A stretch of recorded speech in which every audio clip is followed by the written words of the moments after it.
What's up, everybody? What's up, everybody? What's up, everybody? It is your boy MM2K, and I welcome you to brand new PNTS Stadia Dosage Programming.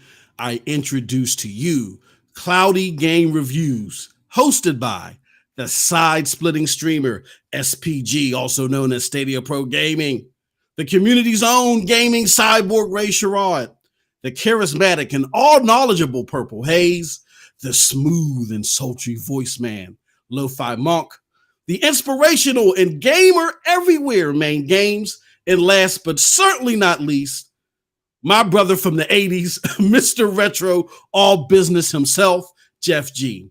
Welcome to a new review experience for the ages. That is Cloudy Game Reviews. With that, I turn it over to LoFi Monk. Enjoy and have a wonderful gaming day. What's up? Welcome to Cloudy Game Reviews. Thank you, Mr. MM2K. And this is gonna be one for the books, man. Absolutely. So yeah, man, let's go ahead and get this thing started. Yeah, for our first game, we're gonna be doing Outriders. Yes, sir. Yeah, and there was two articles put on PNTS Network. One was written by our very own PurpleHaze. What's up, Perp? What's up? What's up? How you doing, Perp? Good I'm morning. doing awesome. Y'all know I got my new jar of peanut butter, so I'm excited. Oh yeah. Peanut butter. So Love it. yeah, man, we got this new review show, and you wrote an article, right? For PNTS? I did. I wrote an article. I wrote a book report or a game report on Outriders. You know what else? Yeah, game report. That's what I call it. Yeah, we got a little. Can you tell us what Outriders is? What Outriders is about? Let's start there. Oh my gosh! Can I get the other writer on screen too? Because I think we're gonna vibe off of each other when we talk about this game. Yeah, let's go ahead. Let's bring Mayne out. Yeah. So, as he's coming out, what is There's Outriders? Mayne. Welcome to the show, Mayne. Hey, what's going on, God? What's up, Mayne? So, what is Outriders? And Mayne, I want to get your opinion because I think several people could play this game and several people could have totally different opinions of it. But to me, yeah. Outriders is like a looter shooter RPG experience, right? I agree. Yeah, I definitely agree. I think that it's a mix up, right? So when you talk about looter shooters, especially as of late, you think about Destiny, you think about the Division.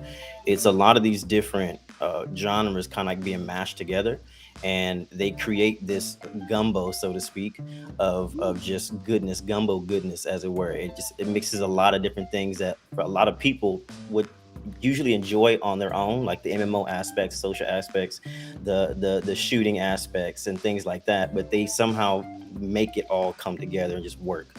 So that's kind of how I would describe what a looter shooter is, and how this game really does a great job of presenting all those elements to the players. No, I totally agree that. So as someone who got destroyed in Destiny by you, Mayne. When I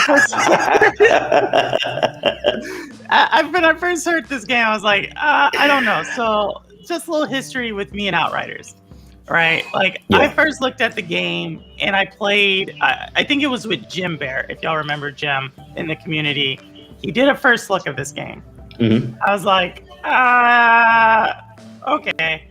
Then, I did a playthrough of the game and I just kept dying. Then I eventually got a class tree, and I decided to get a class. I still didn't like it, right? So what's the storyline of the game? The storyline? Well, I don't want to ruin the game too much, because what's the opening story? The opening. I guess we can go into the we can kind of. I guess we can go into that. Yeah. What would you say? What's your take on it? Like, what did you gather so far from playing it and everything? Would you say if you were to give people like a elevator pitch? An elevator pitch of the opening story. So I would say it's about people going to a new planet, right? And why do people go to a new planet? Usually because the whole planet's dying, right? Yeah. Usually what happens in sci-fi.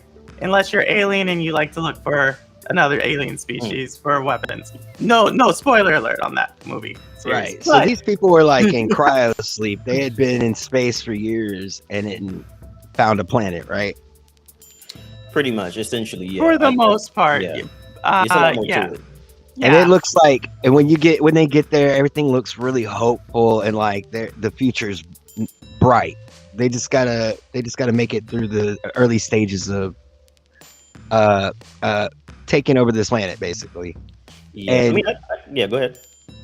and at that point, at least this is as far as I got when I played the game. And at that point, something happens where they put your character back into cryo sleep, and you wake up hundreds of years later, and everything has taken a turn for the ultimate worse. Right? That sounds good. Okay, that's as far as I got. That's Okay. where I So to add on to that, I would say that what happens then is like you find out that there's this, and I guess we can give this because we can tell this story because we see that you have abilities and things like that. So there's this event that happens, or this I guess you could say this storm called the anomaly. Is just, you can't really explain where it comes from or anything like that. It just touches down and it just wipes out everything. Like what I say in my article, it just Thanos snaps everything, right? Every time it touches down, anybody who comes in contact with it, whether you're animal, flora, fauna, you just disintegrate. But what happens is sometimes you come across there's situations where some people who are affected don't actually die or actually perish. They actually get upgraded and enhanced. And so and they become pretty much the characters that you see that you play as, or the main character. And so there's a lot more to it than that's right. So that's how you get your abilities, and that's kind of how that narrative is driven. But in between all of that, you have the politicking, the survival aspects, the rogues, and there's other different stories that are planted within there. It pretty much is just you're this group of people who are trying to move to another planet to survive. And so we got a first person shooter that has role-playing game elements with a skill tree, and that's and mods, not just mods, like if it was just a skill tree, it would be like, yeah, but the mods, I think you have, but you're exactly right, LoFi. You have a shooter with all these different elements and a story to it, right? Like, I think that's the other element to it, that there's actually a deep story. Depending on how much you want to dig into it, you can uncover quite a bit of story and a lot of questions that build upon themselves and give you a better understanding of this planet, right? And so, to me, that made this game somewhat unique, and something that, if you can tell, like with most role-playing games, once you start getting into that crafting, once you start getting into like really making that character yours, and then you add on to a story that the more you play, the richer the experience becomes. Right. Like, to me, that was what Outriders was, right? And so I don't want to ruin it because you haven't got too far. So when you say the ultimate downfall, like, there's a lot in there, and so that's why it's like everything was so beautiful and green and lush, and then when you come back, it's like the last thing I saw was like a couple hundred dead bodies hanging upside down. And that ties into the politics and the things that were happening while the character is away. So there's a lot that's happened, that's transpired. People have aged. You mentioned, one of the components, you did end up going into a sleep.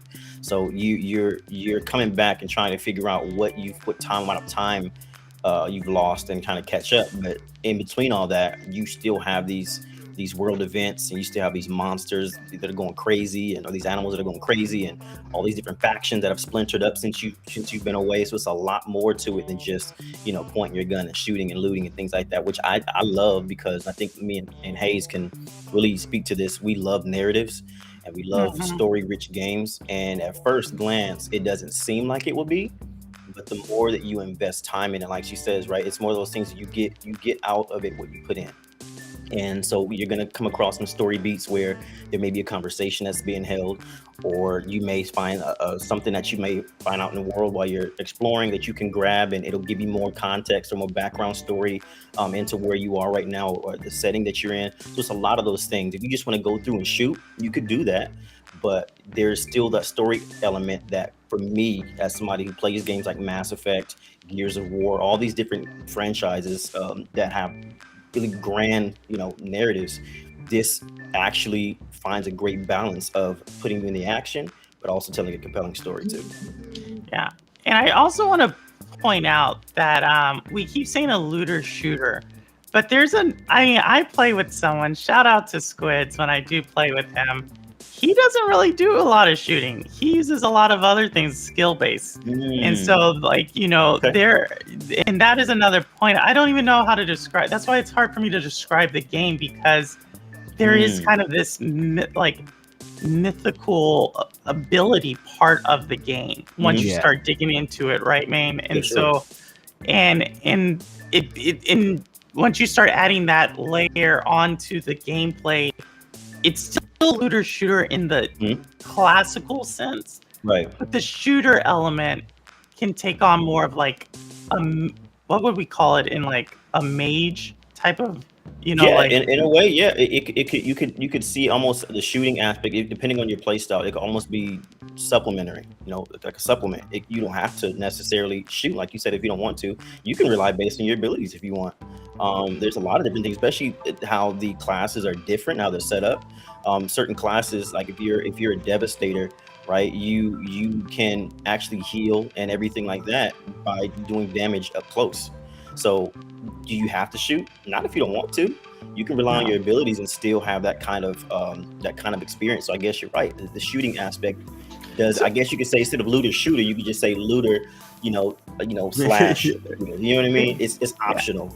So maybe it'd be helpful if we talk about some of those classes, Mayne, just to give like a little, because I don't think that's ruining too much. Because I really want people to explore that story and explore it on their own. But for everyone, there's basically 4 classes that you can choose from. Once you get through the introduction, you have to choose one of these 4 classes, and I don't want to say stuck, because that's that usually has a negative connotation. Right. But whatever class you choose, that's what you're going to go through the game as.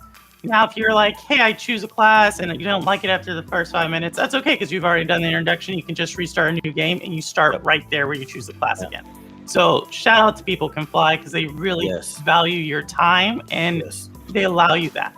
So there's 4 classes, as I said. There's a Devastator class, and we would typically think of the Devastator class as maybe your traditional tank. Gives a lot of damage, takes a lot of damage, very physical, upfront type of thing. Now, I'm going to get into subclasses here in a second, but that's basically the Devastator, right, Mayne? Yeah. In a nutshell. Oh, yeah. Then you have like a Pyromancer class. Pyromancer, pyro, has to do with fire. A lot of people consider this your typical mage kind of class. A lot of magical type of stuff going on. In my opinion, the most beautiful animations go with this class. But the Pyromancer class. Another class that's really interesting is the Technomancer class. So Technomancer has a lot of little gadgets, right? And a lot of people think of this as your range class, like can hit you from a long distance. Now I'm going to mix this all up when I talk about subclasses, but we got that. And then probably the most unique class and the hardest one for me to really explain is the Trickster, right? And just to give you, it's called a Trickster. This class can manipulate time, can teleport across the battlefield. Like it's actually my secondary character. But it's really cool class. And you're like, well, how can it do all that? It takes a lot to master a Trickster, but I can guarantee you it is like an extremely fun class to play if you choose to play